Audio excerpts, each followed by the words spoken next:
The Philadelphia courtroom, where every decision seemed to be carved in stone, suddenly fell into an eerie silence after little Elmira said, "I'm hungry."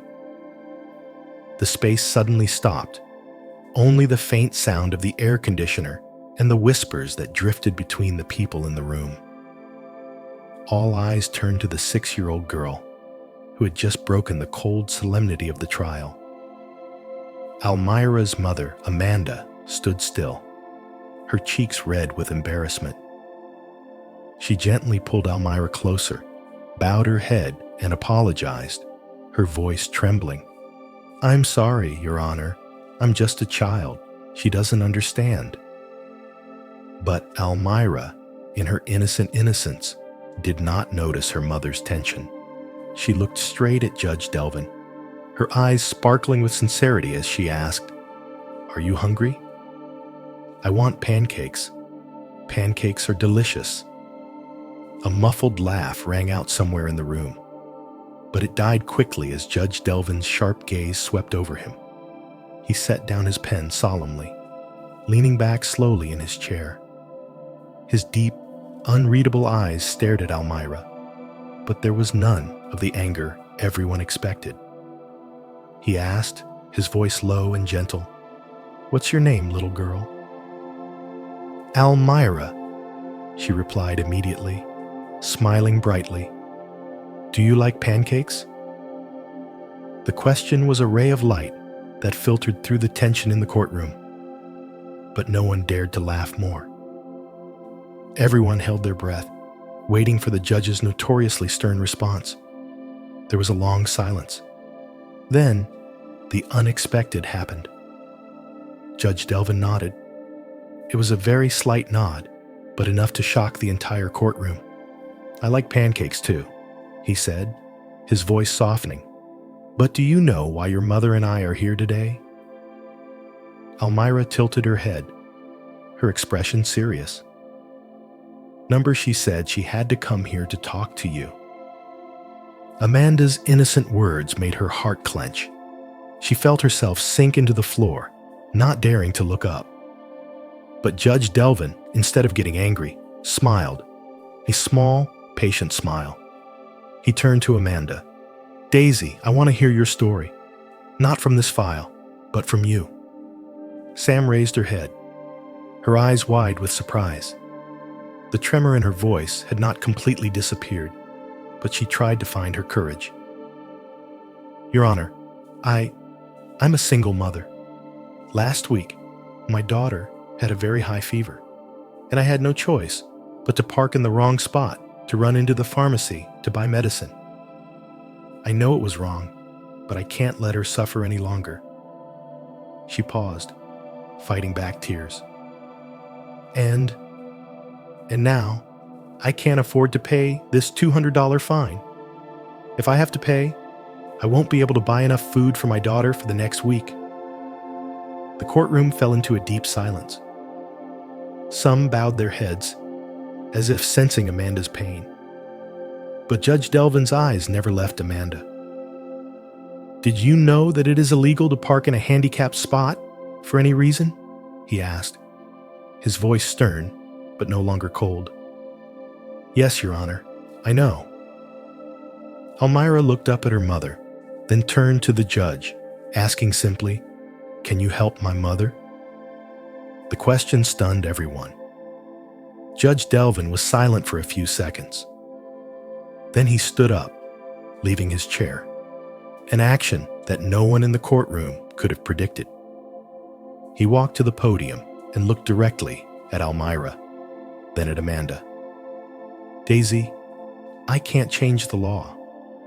But sometimes, justice isn't just about applying the law. It's about applying compassion." He turned back to the courtroom, looked around before speaking.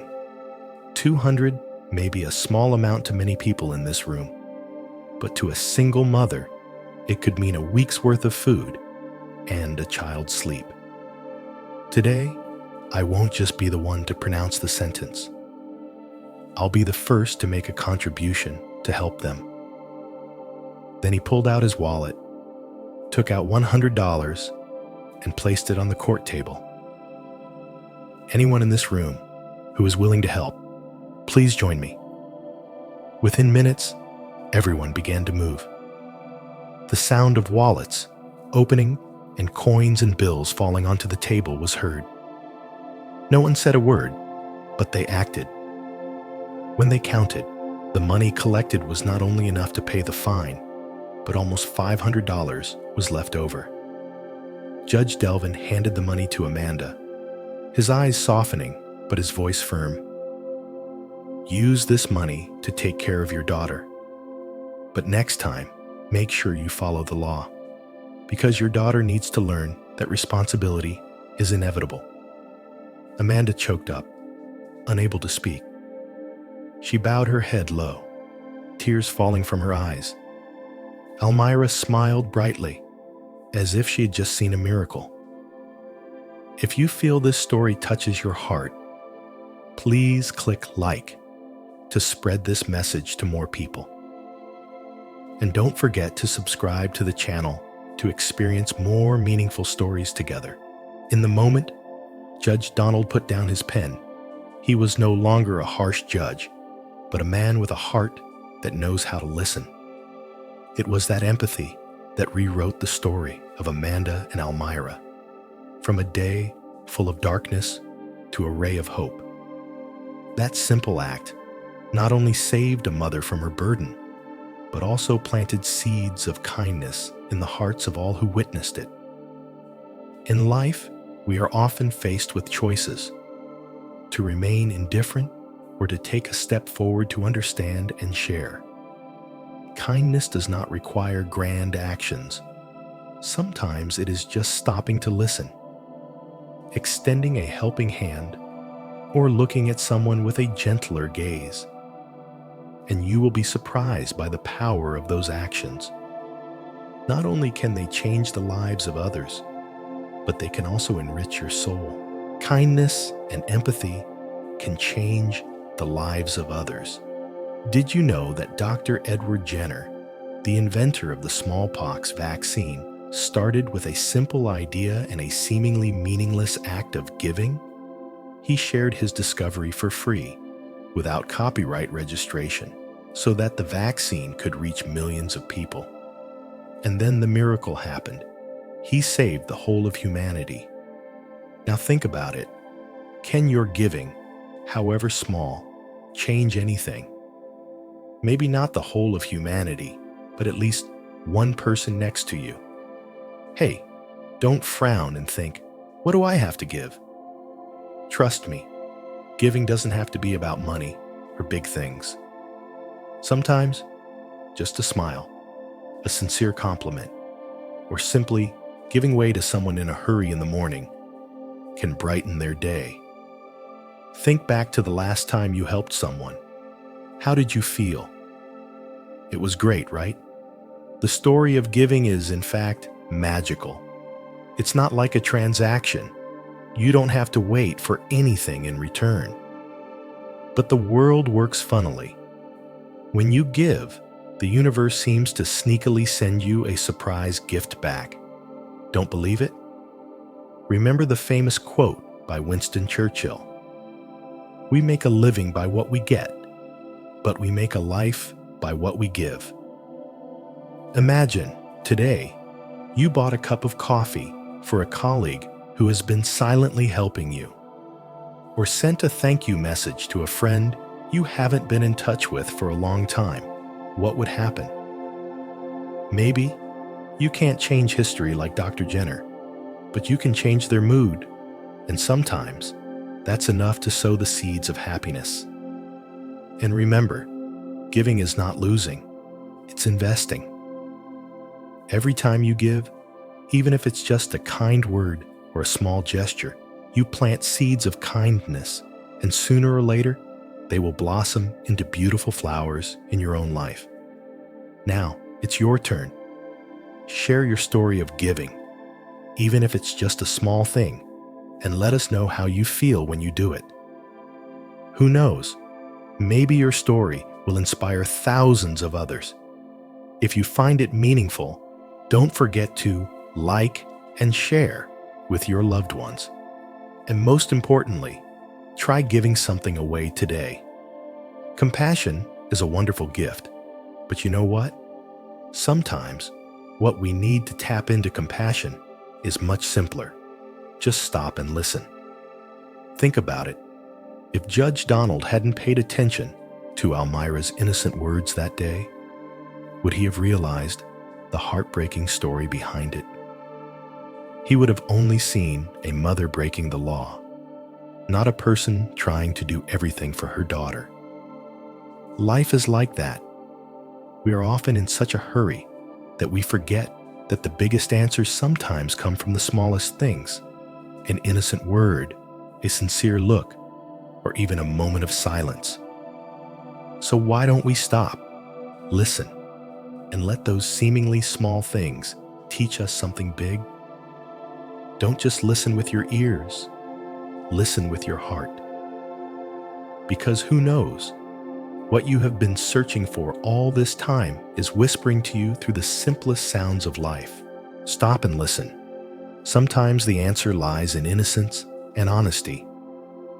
Did you know that, according to a recent study, 78% of the happiest people in the world share that they feel the deepest joy when giving?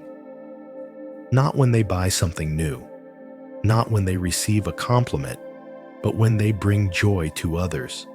And here's the best part. You don't have to be rich or powerful to do it. Just a small act can make a big difference. Think about it. In this modern world, we are often so busy with our personal goals that we forget that true joy comes from helping others. You don't have to give someone the moon and the stars. A smile, a sincere thank you, or even just giving up your seat on the bus to an elderly person can change their whole day. Have you ever asked yourself, if I give, what do I lose? The answer is not only nothing, but you gain. When you give, you not only make others happy, but you also make yourself feel fulfilled. It's a magical cycle. You give positive energy, and the universe gives back to you in unexpected ways. Remember the famous quote by Anne Frank. She once wrote, "No one has ever become poor by giving." A teenage girl living in the horrors of war understood this. So can we. Those of us who are fortunate enough to have a more fulfilling life, do something small every day. Try starting with simple things. Send a random compliment to a coworker. Give a cup of coffee to the security guard you see every day. Or, if you have nothing to give, take the time to listen to someone who needs someone to talk to. You will see that the magic is not in the value of what you give, but in the way you give it, sincerely, warmly, and without expectation. So, have you ever experienced a magical moment from giving? Please comment and share your story, because who knows, it will inspire thousands of others. And if you find it meaningful, don't forget to like and share to spread this wonderful message. Thank you for being here, listening to this story, and sharing a little piece with us in the hustle and bustle of life. You know, it is your presence, the eyes that follow, the sincere comments, and even the simple likes that have become the biggest motivation for us to continue telling these meaningful stories. You are a part of this journey, a journey of sowing the seeds of awakening and healing. Every moment you spend reading, listening, and reflecting, you not only nourish yourself, but also spread positive values to the world around you. Remember, in my eyes, you are always a light, a small ray of light, but enough to light up a sky of hope. Continue walking on the path of kindness, love, and sharing. And if you feel these stories touch your heart, do not hesitate to spread them so that together we can make the world a better place. Thank you very much. See you in the next stories.